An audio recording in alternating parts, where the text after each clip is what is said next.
can I clean the metal in an elevator?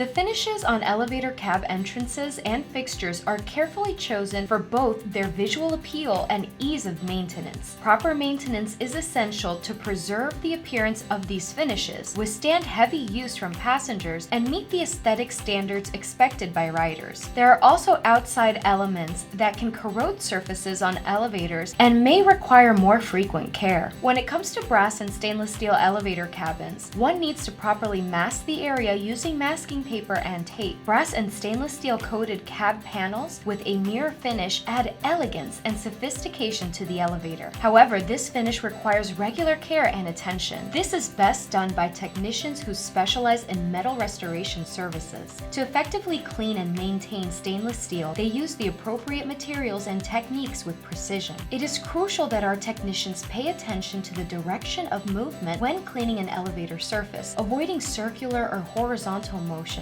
and always cleaning from top down. Many elevator cab panels have a vertical finish pattern, so cleaning stainless steel surfaces in the same direction as the original sanding is essential to prevent unwanted stains and scratches. If you need help in cleaning and restoring your elevators to their former glory, please feel free to contact Bright Brass Metal Painting Co. at 1-800-279-5565. We also specialize in restoring entrance doors, elevators, railings, escalators, poles, signs, trash cans, columns, panels, gates, and door handles. For more information about our services, please visit our website at www.brightbrass.com.